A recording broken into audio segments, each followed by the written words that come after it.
Sir நீங்கள் சொல்லுங்கள் sir, உங்கள் சப்ஜெக்ட் தான் சார், உங்கள்கிட்ட விட்டேன் சார். நம்முடைய வெற்றிவேல் சீனிவாசன் சார், ரவி அவர்களும் சரவண பெருமாள் ஐயா அவர்களும் 2 கோணத்தை காட்டினாங்க. இன்னொரு கோணத்தை பார்க்கலாம். முதல்ல நாம் பார்க்க வேண்டியது ஈஸ் ஆஃப் டூயிங் பிஸ்னஸ்.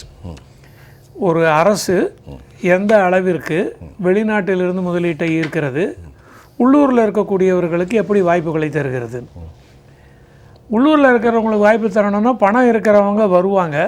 ஆனால் பணம் இருக்கிறவர்களை நாம் முன்னாடி விமர்சனம் செய்யாமல் இருந்திருக்கணும். கண்டிப்பாக அது மிக முக்கியமானது. அது முக்கியம். அவங்க வரணும், அவங்க தான் ரிஸ்க் எடுக்கணுன்ற பொழுது அவங்கள நம்ம விமர்சனம் பண்ணிட்டோம்னா இந்த இடத்துக்கு வரமாட்டாங்க. ஈஸ் ஆஃப் டூயிங் பிஸ்னஸில் அதுவும் ஒன்று. தெலுங்கானாவும் ஆந்திராவும் பிரிந்த பொழுது அவர்கள் இருவருக்கும் இடையே மிகப்பெரிய போட்டி இருந்தது.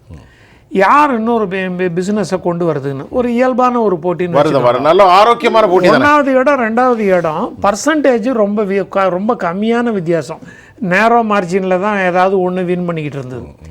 அந்த ஈஸ் ஆஃப் டூயிங் பிஸ்னஸுக்கு அரசனுடைய போக்கு, மனப்போக்கு எல்லாரையும் அரவணைச்சு செல்வதாக இருக்கணும்.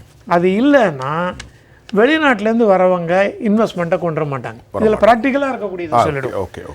ஒரு நிறுவனம், வெளிநாட்டு நிறுவனம் இந்தியாவில் ஏதாவது ஒரு மாநிலத்தில் ஒரு தொழிற்சாலையை தொடங்க வேண்டும் என்று நினைத்தால் மாநிலத்திற்கு ஒருத்தர்னு ஒரு கன்சல்டண்ட்டை நியமிப்பாங்க. அவங்க விஷயம் தெரிஞ்சவங்களாக இருப்பாங்க. அவங்க அனலைஸ் பண்ணி கொடுக்க வேண்டியது இங்கே என்ன இன்ஃப்ராஸ்ட்ரக்சர் இருக்குது, என்ன கிடைக்கும், அதாவது கட்டுமானம், தண்ணீர், மின்சார வசதி, ஐயா அவர்கள் குறிப்பிட்ட திறனோடு இருக்கக்கூடிய ஊழியர்கள். அவங்கள வெளியூர்லேருந்து தான் கொண்டு வரணும்னா சிரமம். அதனால் அது உள்ளூர்லேயே கிடைக்குதான்னு, இது கிடச்சி சரியாக வந்தால் தான் அவங்க அடுத்த லெவலுக்கே போவாங்க. அதுக்கு முன்னாடி புரிந்துணர்வு ஒப்பந்தத்தில் கையெழுத்து போட்டுருவாங்க. ரைட்டு. இதுதான் பெரிய பிரச்சனை. ஆமாம், அங்கே இறங்கி பார்க்குற பொழுது ஸ்கில்லு கிடையாதும்பாங்க. இப்போ உதாரணமாக பீகார் இந்த மாநிலங்களை எல்லாம் 30 வருடங்களுக்கு முன்பு மணி ஆர்டர் ஸ்டேட்ஸ்னு சொல்லுவாங்க. மணி ஆர்டர் ஸ்டேட்ஸ்னால் அங்கே இருக்கக்கூடிய மக்கள் எல்லாம் வெளியில் போய் வேலை செய்து அவர்களுடைய சொந்த ஊருக்கு மணி ஆர்டர் மூலமாக பணம் அனுப்புவாங்க. அது வந்து ரொம்ப ஒரு சாதாரண லெவலில் இருப்பாங்க. கேரளாலேருந்தும் போவாங்க, பணம் வரும். ஆனால் அவங்க வெளிநாடுகளுக்கு போனதுனால கூடுதல் பணம். ஆனால் இங்கே மணி ஆர்டர் மூலமாக 100-200 தான் அனுப்புவாங்க. இந்த மணி ஆர்டர் வந்தால் தான் அங்கே இயங்கும் வீடு. ஆதலால் ஈஸ் ஆஃப் டூயிங் பிஸ்னஸ்னாக்க இத்தனை நேரம் இன்னும் கொஞ்சம் நிறையா வந்திருக்கணும் இண்டஸ்ட்ரி. 2வது ஒரு ஆர்குமெண்ட் எல்லாரும் பிளேஸ் பண்ணக்கூடியது ஜிஎஸ்டியினுடைய கலெக்ஷன் அது அதிகமாகிட்டே வருது அப்படின்னு. ஜிஎஸ்டி கலெக்ஷன் அதிகமாகிருக்கு. அது வந்து ரெக்கார்டு வந்து மத்திய அரசும் சொல்லியிருக்கு, மாநில அரசும் சொல்லியிருக்காங்க. ஆனால் ஜிஎஸ்டி கலெக்ஷன் வந்து உற்பத்தியைத்தான் அது பேசுகிறது. நான் இங்கே ஒரு பொருளை தயாரித்து இந்த ஊர்லேயே விற்றேன்னா அதுக்கு நான் ஜிஎஸ்டியை வாங்கி நான் பாதி வச்சுன்னு மத்திய அரசுக்கு பாதி கொடுத்துருவேன். இங்கே தயாரித்து மகாராஷ்டிராவில் விற்றேன்னா மொத்தத்தையும் அங்கே கொடுத்துருவேன். இந்த கலெக்ஷன் ஜாஸ்தியாக இருக்குன்னா நுகர்வோர் எங்கே இருக்காரு? மகாராஷ்டிராவில் இருக்காரு. பணம் வாங்கக்கூடிய திறன் பெற்றிருக்கக்கூடிய கன்சியூமர் அங்கே இருக்காரு. ஆதலால் இதை மட்டும் அளவாக வைத்துக்கொள்ளக்கூடாது. அடுத்ததாக GDP, gross domestic product, GDP overall. ஆமாம், ஓவராலில் நார்மலாக என்ன ஒரு விவாதத்தில் சொல்லிடுவாங்கன்னா, இப்போ வந்து இரட்டை இலக்கத்தை அடைஞ்சிட்டோம்.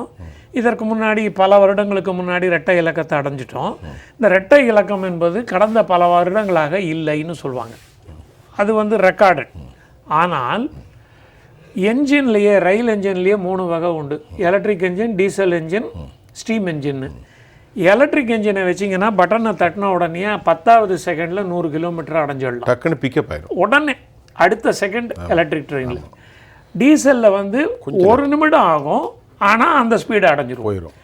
ஆனால் ஸ்டீம் என்ஜின் அப்படி கிடையாது. பழைய படத்தில் அள்ளி போடுவாங்க. ஆமாம், அது அந்த இது அதான் இந்த நல்ல எதிர்காலம் தெரிகிறது, ஒளிமயமான எதிர்காலம்னு பாடுவார்.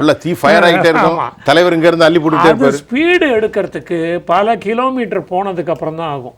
பொருளாதாரமும் அப்படித்தான்.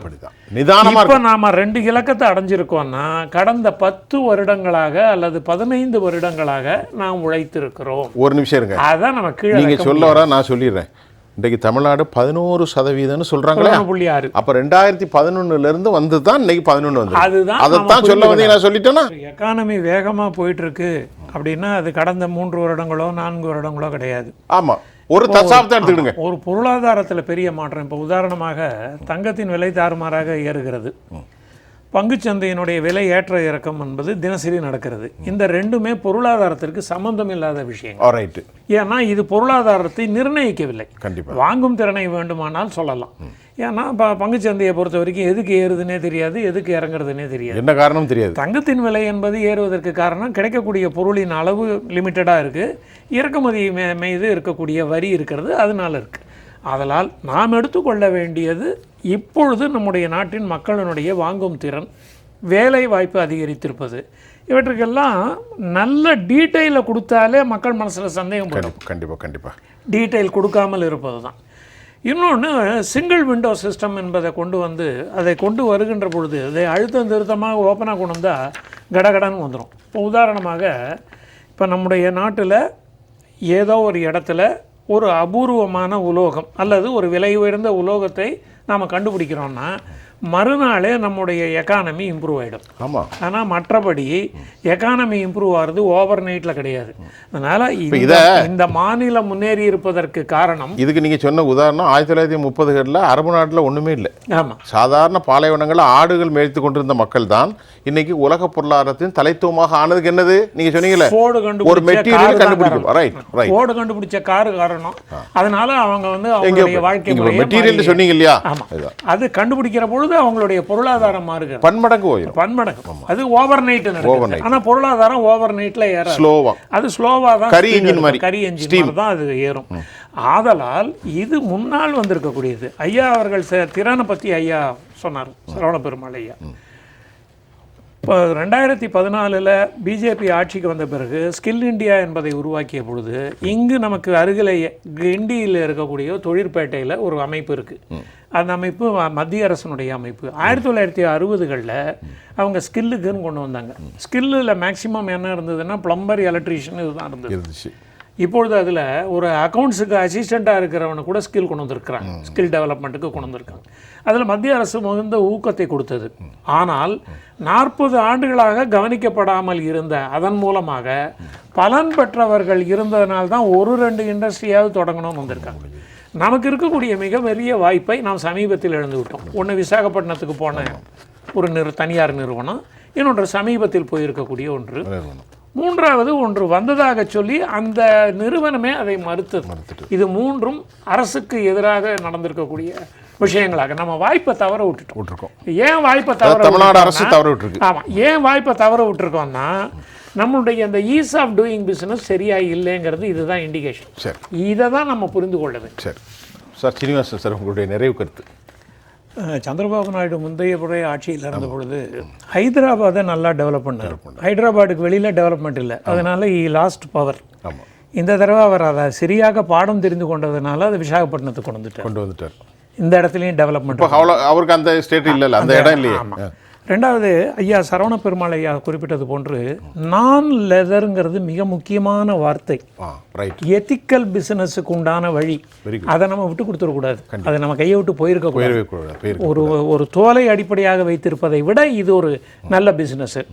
மூன்றாவது, ரவி ஐயா அவர்கள் குறிப்பிட்டார், 5000 ரூபாய் எனக்கு கொடுத்துரு, பொருளை நீ எடுத்து வச்சுக்கோன்னு. அதுக்கு நோக்கு கூலின்னு வேறு.